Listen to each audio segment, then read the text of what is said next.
In één keer is het winter en kan er rieden worden. En misschien een overstedentocht, waar zal het zezen. In 1963 wie de winter al eerder kwam, in november al. En hij zou pas in maart weer uitrijden. De lui pleegt zoveel ijs dat mensen met de auto verstarend naar Medemblik rieden. Alleen nog de kwaliteit van het ijs wie op plakken net al te best.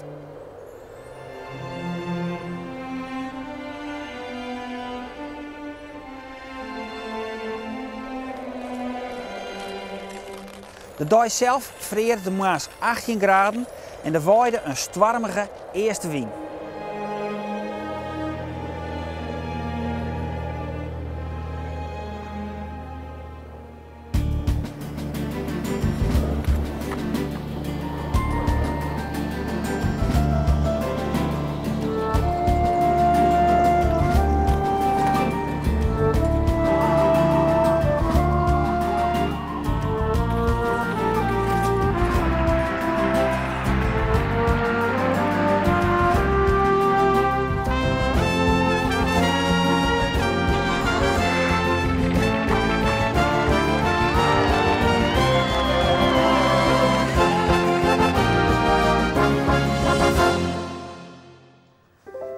Hij staat bekend als de wreedste van alle jaar, de Overstedentocht van 1963. Maar waarom eens? Want om gewoon beelden die wij hebben is dat helemaal net te zien. Wol waait het hut en de maas bij de start vriest het 18 graden, maar dat zint je er soms ook bij en dan liekt het zo gek waar nog net. En toch maar het zo wezen, want 90% van de wedstrijdrijders die jagen die LWA en van de 9.000 toerrijders zullen maar 69 de eindstreek hellen. En dat is minder dan 1%. In 1963 zijn 's ochtends 600 wedstrijdrijders voor de start bijeen in een grote werkplaats waar ze hun make-up verzorgen voor de moeilijkste van alle schaatstochten ter wereld. In de droogovens van een autospuiterij doen de deelnemers nog wat warmte op. Buiten vriest het namelijk 15 graden. Iedereen weet dat het een afmattende tocht zal zijn. Wind, kou en matig ijs met sneeuw.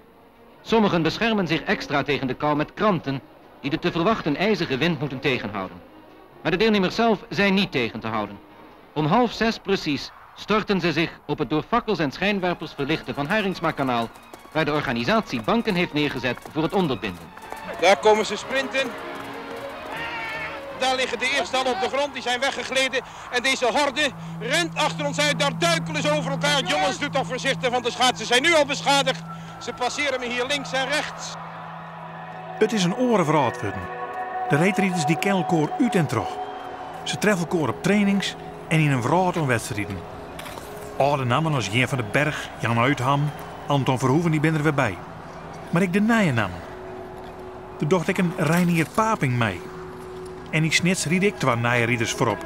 Hilke Speerstra en Piet Venema. Toen ik op een zwette weer, toen dacht ik, er komt nooit in die leven. Onder deze omstandigheden.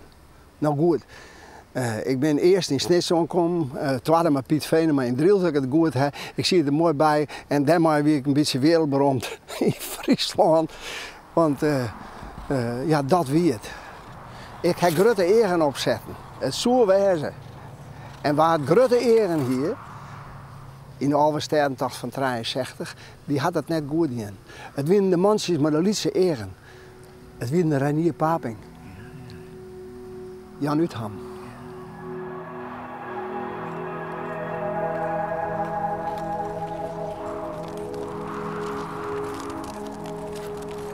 En ik werd die ongerust. Ik dacht, ik word blind, dat is net best.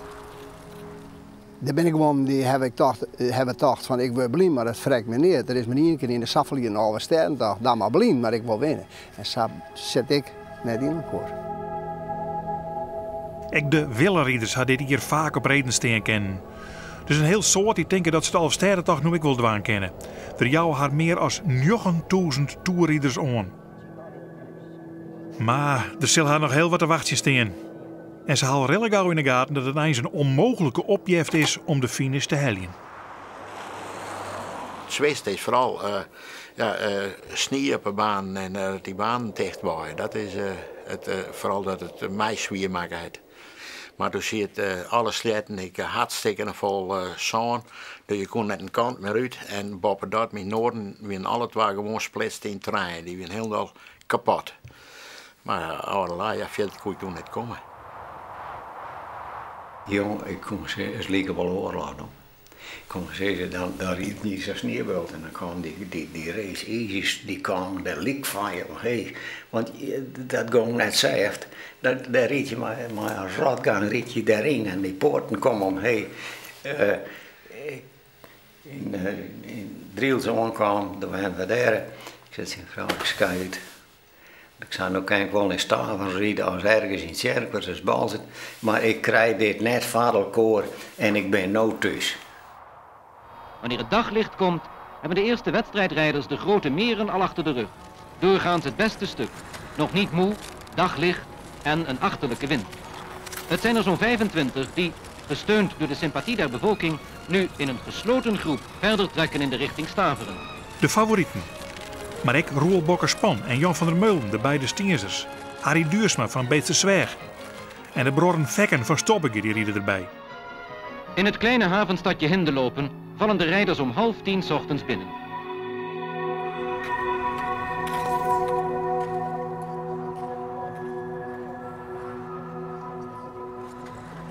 De koude mist heeft mutsen en truien overdekt met een witte rijplaag. Maar iedereen is na 4 uur rijden nog opgewekt en vol vertrouwen. En 5 van de 11 steden liggen al achter de rug.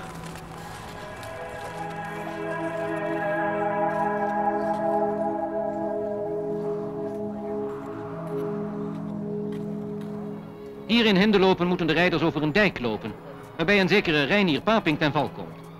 Van deze plaats gaat de rit over het IJsselmeer naar Workum. Maar Krek van Warkum op de IJsselmeer gaat het los. Reinier Paping van Ommen beziekt het en gaat er even van terug. Het was net of ik nog pas begonnen was. En dan was ik bijna op de helft. Dus ja, toen dacht ik, nou ja, in Balswat, daar heb ik familie. En dan moet ik zien dat ik daar voorop bij de jongens lig. En dan wuif ik hem naar de familie en dan gaan we verder. Dus die hele zaak werd uit elkaar getrokken. En wij erachteraan. Achteraan die Paping. En toen gingen we bij Workum weer de dijk op. En toen bleven we met z'n vieren over. Van die hele lange slier van 40, die was helemaal versnipperd. Want binnen een half uur glijden de voorsten alweer het pittoreske haventje van Workum binnen.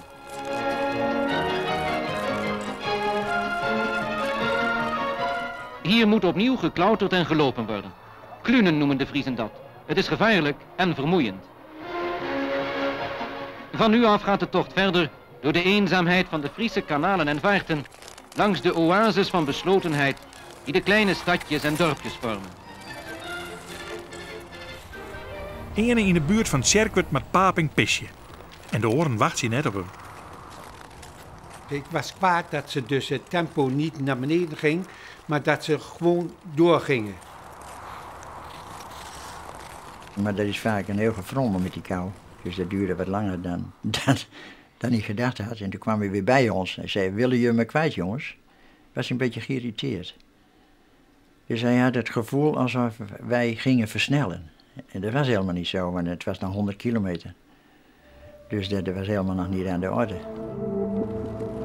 Hij is zo leuk dat er het gat uiteindelijk vrij makkelijk werd dichtriet. En dan krijgt er het gevoel dat er op dit stuit wel heel sterk en in vorm is. Alleen nog Jan Uitham, Jan van den Berg en Anton Verhoeven, die kan meekomen. Jan van der Hoorn en Albert Wijs gaan lossen hadden. En hij bolzet Riet Paping hem een heel dal los van oren rijden. En op een gegeven moment rijd ik mijn eigen tempo. En toen keek ik een keer om en toen lag ik zo 100, 200 meter voor. En op een gegeven moment gaat dat kriskras zo door naar Harlingen. En op een gegeven moment zag ik die jongens niet meer. Toen ben ik achter hem aangereden. Dus in een zeker moment was Reinier Paping was dan 100 of 150 meter voor ons. En Jijn en Anton, die waren dan 100 meter achter mij en daar zwom ik tussenin. En als ik heel erg mijn best gedaan had, had ik met Paping mee kunnen gaan, achteraf. Zo goed voelde ik mij nog wel. En toen heb ik de grootste blunder van de vorige eeuw begaan, zeg ik altijd. Ze hebben me terug laten zakken. Naar Jeen en Anton Verhoeven. Later zeiden we tegen elkaar, laat hem maar, hij staat straks wel aan de kant. Want dat redt hij toch niet alleen. Nog 100 kilometer tegen de wind in naar het oosten. Ach, dacht ik, als ik in Harlingen kom, drink ik een kop koffie. En wacht ik even misschien op de jongens even weer. Want ja, je gaat daar vandaan ga je naar het noorden toe. En met die wind, ik denk, ja, dan... maar ik was nog vol goede moed. Ik was nog niet vermoeid of zo. Dus, en toen dacht ik, ja, dan ga ik maar door gaan koffie drinken. Heb ik helemaal niet gedacht. Als hij hier alleen binnenkomt, heeft hij een voorsprong van 3 minuten op zijn naaste concurrenten. Het spreekt vanzelf dat hij zich geen tijd gunt om eens even uit te blazen. Bij de wedstrijdrijders gaat het immers om de eer van de overwinning. Paping begint nu aan het zwaarste gedeelte van de hele tocht, pal tegen de felle noordoostenwind in. Na hem komen, met 3 minuten achterstand dus, Verhoeven en Uitham. Ook zij zien er na 100 kilometer nog fris uit. Reinier Paping, hij zet terug. De oren erachterom. Uitham, Verhoeven, maar Jen van den Berg kan haar net bijhouden. De wienhelft hult niet meer om.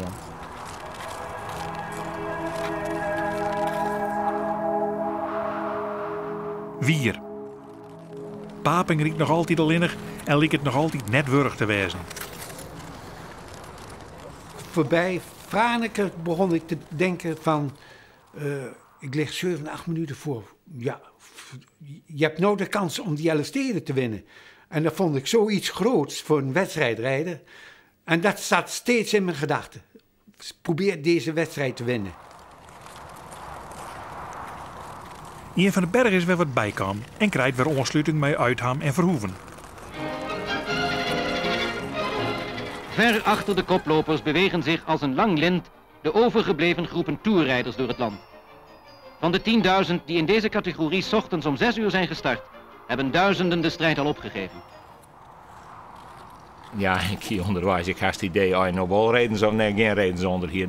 Ik moet benamen dat stuk voorbij Kimzut, van Kimzut naar Haasta. Nou, dat was stroffelen van hier een snierbult naar de oren.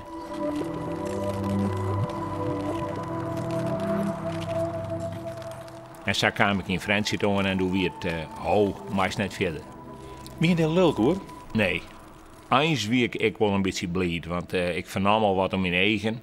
En er weer net zo volle mensen meer. En ik denk, ja, daar ga ik straks het noorden in. En ben ik vrijwel alleenig. Als ik dan op een snuit val en ik kom dan in de rijden terug van waar vindt mij nog. Dus eens wie ik wel tevreden dat een oor, als het net zijn, niet terug. Maar nee, ik kom je er wel in vinden.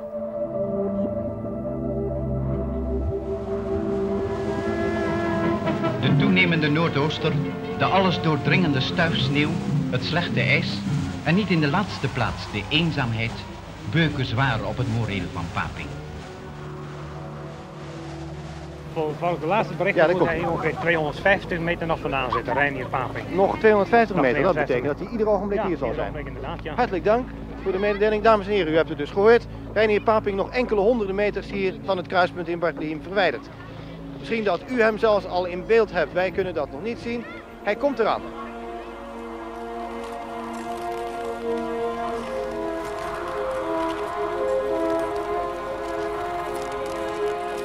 Bij Barthlehiem op de splitsing naar Dokkum ziet het publiek hem met een veilige voorsprong van 8 minuten voorbij komen. Op de vraag van een reporter antwoordt Paping dat hij zich nog fit genoeg voelt om de wedstrijd uit te rijden. En zo, vol goede moed, slaat hij de richting Dokkum in.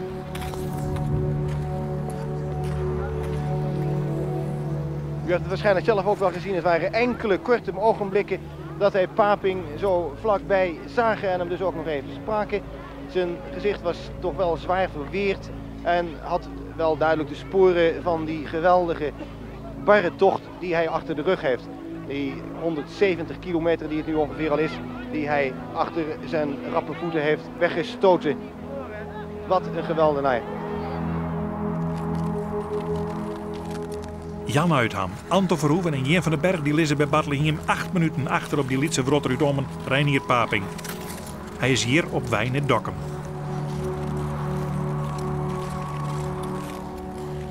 Paping komt om 13 minuten uit trein in Dokkum aan en had dan zijn vastsprong uitgebouwd naar 12 minuten.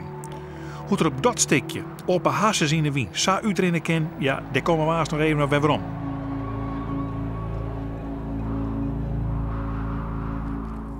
En dan, op Wijn en Ljouwert, komt er zijn achtervolgers Jan Uitham en Jen van den Berg in.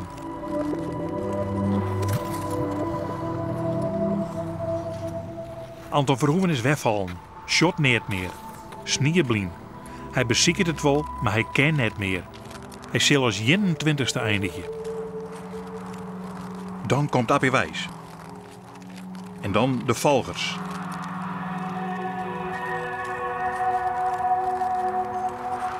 Arets, Max Uitham, Aad de Koning, Ottema, Venema, Velstra, Verkaard uit Alphen aan de Rijn.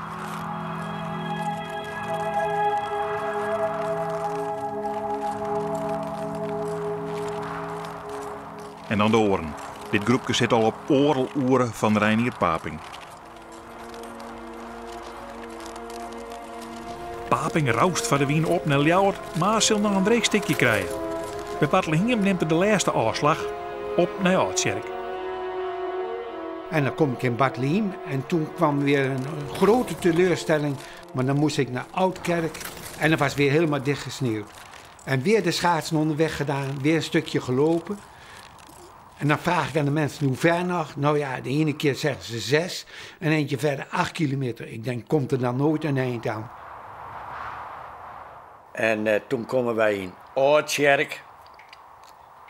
En dat ging net goed zien, want dan moesten we onder de bregen terug. En hij gaat eronder terug en ik plofte sasje in die bregen aan, want ik zei dat net. Ik sla achterover en dan lees ik. En toen zei Tjerk Velstra, letter en jen, en toen zei ze van, laat me je maar lezen. Ik ken het meer en ik wil het meer. Maar toen kwam Jan Uitham onder de bregen terug weer om. Had mij weer overeind geholpen en weer mijn naam. Oors ik toen ophouden, want ik kon absoluut niet meer.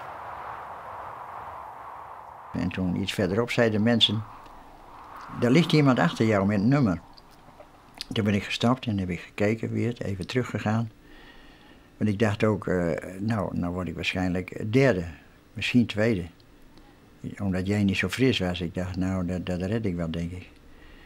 En toen hebben jij met elkaar overeind gezet en jij zei toen, nou ik kan niet meer en ik wil niet meer. En toen zeiden we, nou jij overeind, als het even kan. Nou, jij overeind, we begon eerst de verkeerde kant op te rijden.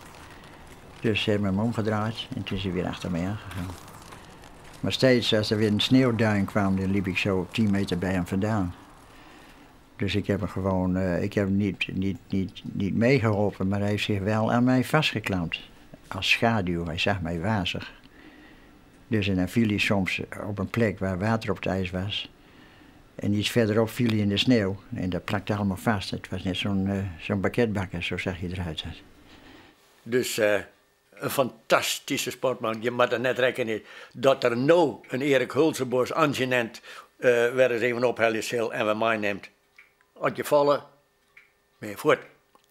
Maar Jan, die nam mij mee en later had ik willen zijn. Hij zei, Jeen, jij sprint harder als ik, dus jij wordt tweede en ik word derde. En toch zocht nog wat want. Onvoorstelbaar goed.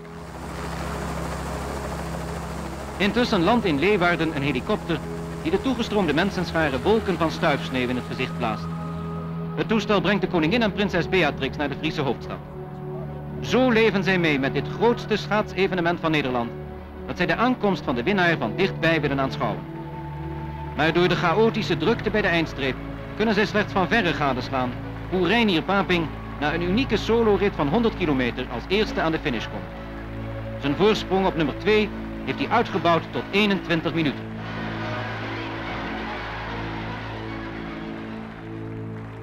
Jan Uitham wordt tweede en Jen van den Berg derde.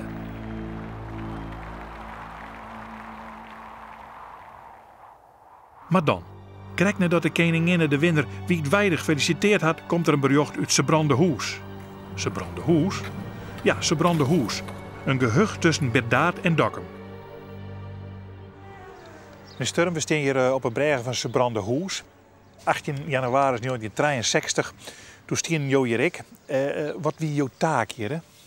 Mijn taak was om hier de Elfstedentocht te controleren met nog een stel andere mensen die afgevaardigd waren door het ijsclubbestuur uit Dokkum en die weer gevraagd waren door het Elfstedenbestuur om de traject tussen Barthlehiem en Dokkum in de gaten te houden voor de wedstrijdrijders.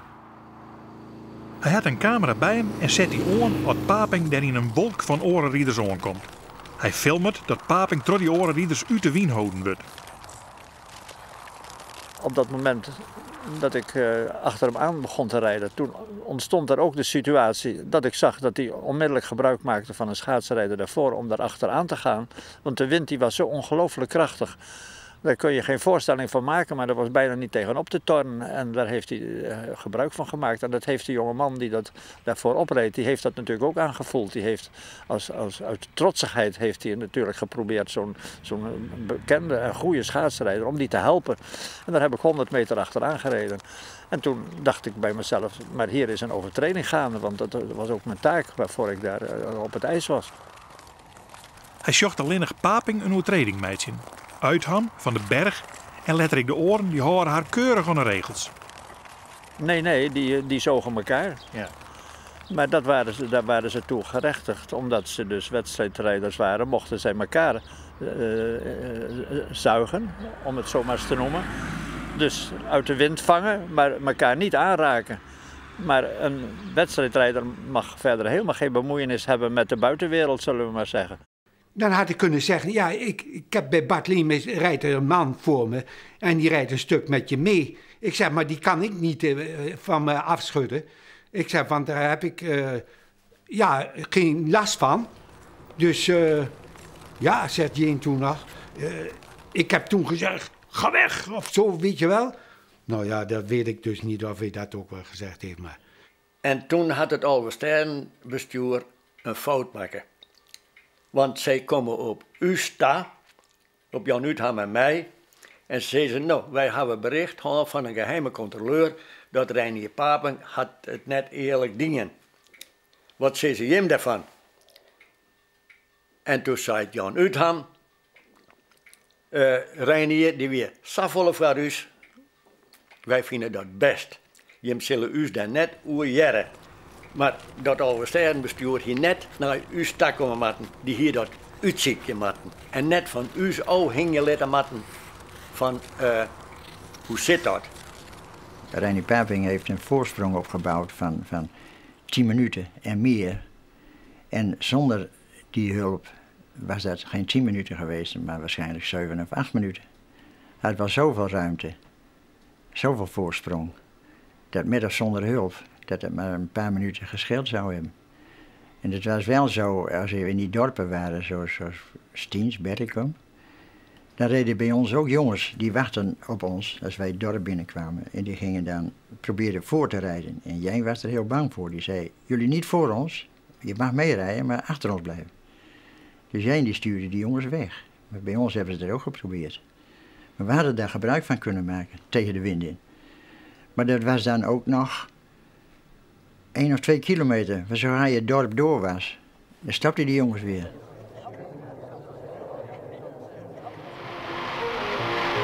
De vrees dat Papings overwinning als gevolg van een protest nog teniet zou worden verklaard, werd 's avonds in Hotel de Groene Weide door wedstrijdleider De Jong definitief weggenomen.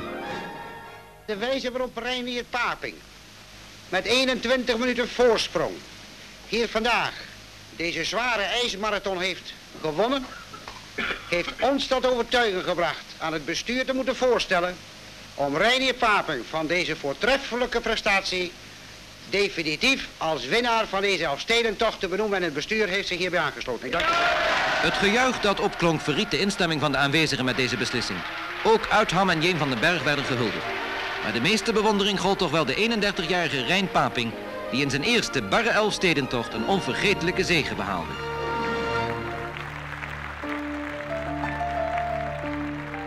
Reinier Paping gaat de skiën zien als de winnaar van de Alverstedentocht van 1963. En terecht, denk ik. Maar wat ik mij al afvregen heb is, wat zou meester Hepkema hier met die hebben? Dat wie een jurist. En Paping wie ultra Pierre op een overtreding. Dat ik weet het al hier nog net.